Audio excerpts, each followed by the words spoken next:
大家好啊！今日呢條片呢，主要係同大家分享自己學日文嘅過程啦。以一個學日文進度好慢嘅人嘅角度，同大家分享啦。因為大家睇唔少 YouTube 都會見到啲 YouTuber 介紹自己點樣學日文，半年就考到 M1 啦。不如大家裝呢個 Apps 啊，或者點樣教大家咩學日文嘅竅門。咁從來冇一條片呢，就以一個好似我學極咁慢、進度得咁慢嘅角度，同大家分享學日文嘅過程嘅。咁其實我自己自細都希望學好日文啦，因為我自己都係由睇動畫啊、聽日本歌啊、睇日本電視劇長大嘅。咁我自己就有3個階段學日文啦。咁其實一直都的唔起心肝去學日文啦，錯過好多學日文嘅最好時間啦。咁近呢幾年睇多咗大 J 啊或者 P 老師，咁佢哋去日本學咗日文之後，就喺日本開始佢哋嘅生活啦。咁因為疫情嘅關係啦，咁日本封咗關咯，咁自己開始有個念頭就話，遲啲會唔會有機會去日本生活呢？咁不如學下啲日文先啦。咁就把握疫情嗰個時間，就去揾下有冇啲課程適合自己讀咯。咁當然我知係有持續進修基金咯。咁我就揾翻啲可以 cam 翻持續進修基金嘅課程去讀咯。咁我喺香港係讀咗2年嘅。咁其實都係一個禮拜返3個鐘嗰啲嚟嘅咋。咁佢用嗰本課本呢，係大家的日本語嗰本嚟嘅。咁呢1-2年呢，其實已經由第1課教到第50課㗎啦，已經。咁我已經涵蓋咗好多生字啦，或者大概有10個嘅文法啦。咁其實如果係好熟讀呢50課呢，其實係對喺日本生活已經好有幫助。咁起碼打好個底啦。咁但係大家都知啦，如果你想喺持續進修基金嗰個 cam 翻錢呢，咁譬如讀日文啦，咁起碼你校內成績要合格啦，個出席率要超過70% 啦，同埋要考一個 JLPT 嘅公開試啦。咁當然亦都要合格啦。咁你滿足到呢3個條件呢，咁你就可以向持續進修 cam 翻錢啦。咁但係問題係唔 cam 足嘅，大概 cam 到80%度咯。咁我第一次去考 JLPT M5 嘅考試呢，咁就唔好彩啦，就爭4分合格。咁大家都知其實考 JLPT 全部都係multiple choice 嘅問題嚟嘅啫。咁我自己覺得，4分中多1-2條都合格啦。咁當然唔合格就唔合格，就冇得賴㗎啦。咁我唯有嘥多700蚊去考多1次啦。咁第2次就合格啦。咁我考 JLPT M5 呢，合格嘅話呢，就一次過可以 cam 翻呢2年喺香港讀日文嘅錢啦。咁正話講過係只可以大概 cam 到80%嘅啫。咁其實我啱啱讀完香港嗰2年日文之後呢，咁日本亦都開翻關咯。咁我諗住不如會唔會去日本讀日文會更加好呢？因為我已經有個基礎喺度啦。咁如果去日本讀日文，咁起碼希望日日對住日文老師，咁聽講寫讀應該係可能會進步神速喎。咁我嗰次喺日本咧，就去嗰間我心儀嘅日本語學校嗰度，嗰個詢問處嗰度問啊，我係香港人嚟㗎，可唔可以直接喺度報讀而唔經過香港嘅辦事處啊申請呢？佢話得，咁佢講解下間學校大概會點樣教啊，咁我都好憧憬啊，間學校又幾出名啦，喺東京嘅，咁我諗住報讀呢間學校啦，咁佢就建議我申請1年半啦。咁其實個學費幾貴嘅，即係大概每3個月一個學期啦。咁如果讀年半，大概要俾150萬日元咯。咁我第一次俾學費係俾6個月嘅，咁大概俾咗44萬日元到咯。咁我準時去到間學校嗰度開學啦。咁好似近日如果大家有睇嘅大阪仔都去咗大阪嗰度讀日文啦。咁我當然係之前已經係喺香港讀咗2年，咁約莫都記得一部分嘅日文嘅。咁我50音係冇問題，唔使由頭讀起啦。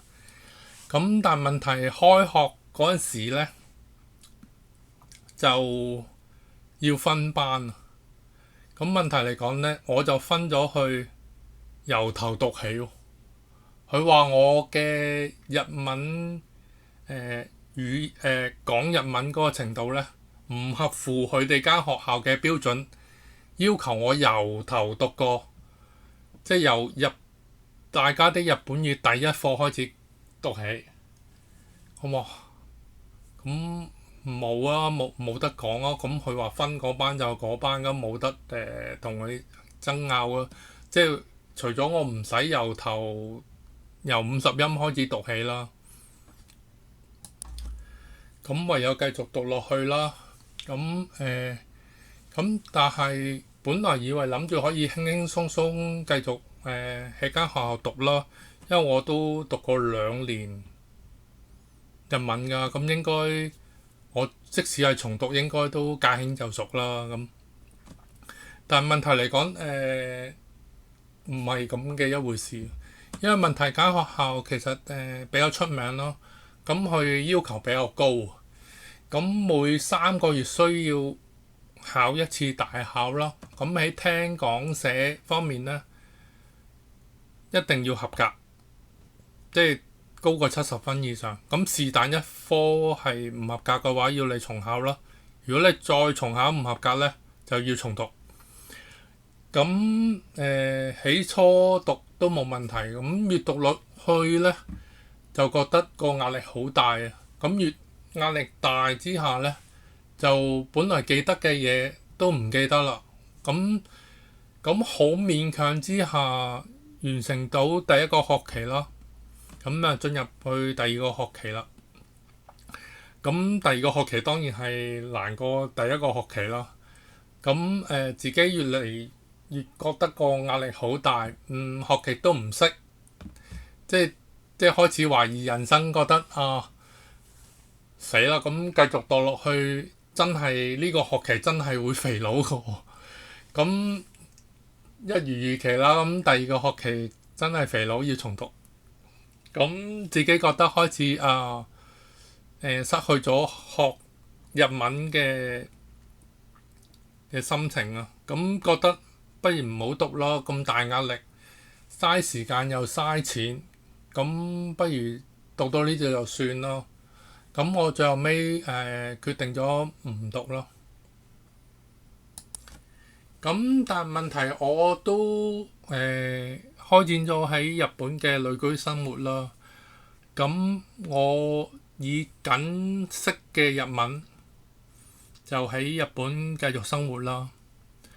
咁我冇放棄學日文嘅初心啦。咁唯有喺日常生活啦，多啲留意下啲廣告啊，睇下新聞啊，日常日語嘅對話。咁反而喺冇壓力之下，自己慢慢學呢，就反而記得返學校教過嘅嘢喎。咁好多以前喺學校太過緊張，乜都唔記得嘅嘢，反而喺呢個冇壓力之下呢，就逐少逐少記得返啦。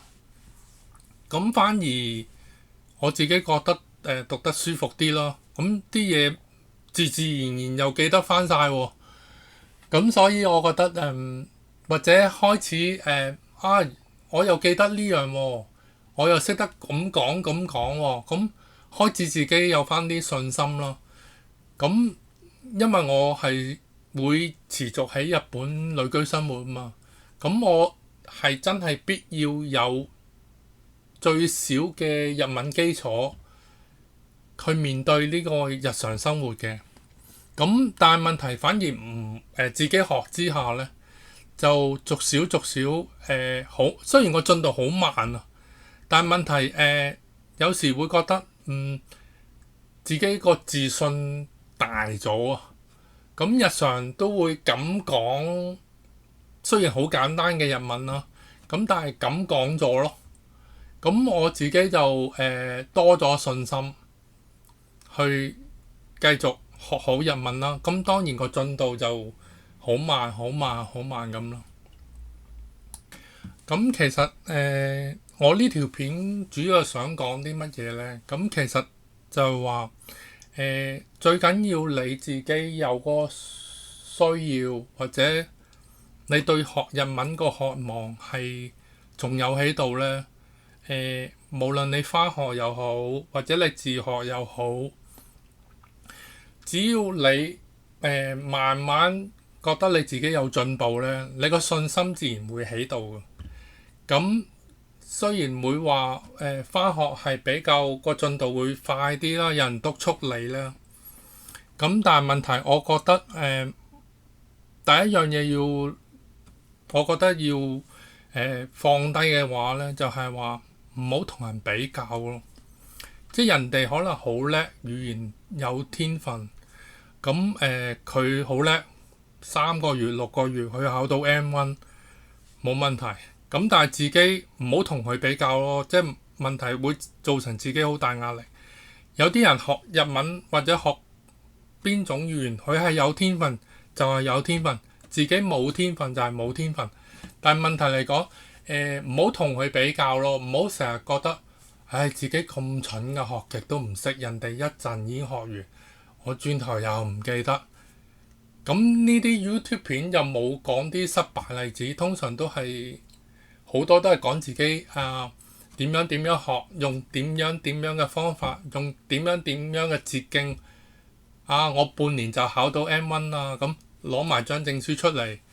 咁我有睇嘅，咁後尾睇完之後，算啦，唔好同人比較啦。自己學，即係自己學嘅語言係自己噶嘛，即係佢學成點係佢嘅。咁最緊要自己學到或者應用到自己學嘅嘢啦。咁有時返學校係會教啲好大路嘅日文咯，但係其實對於真係生活呢，有時係未必有幫助。咁當然有個底係好過冇學過啦。咁問題我唔知大家知唔知啦。咁其實如果 JLPT M1 學到合格嘅話呢，其實等同於日本一個中學生嘅程度嘅啫。你唔好諗住話學完 M1 係天下無敵，根本就唔係嗰一回事。你唔會因為你學到 M1 而停低喺度噶嘛。因為大家都知學一種語言係學無止境嘅，因為你冇接觸嗰個名詞，或者係冇講過嗰個文法，你係唔識嘅。咁你唔會話學到 M1 你會停喺度，因為你會繼續持續讀落去，或者去領會呢個語言。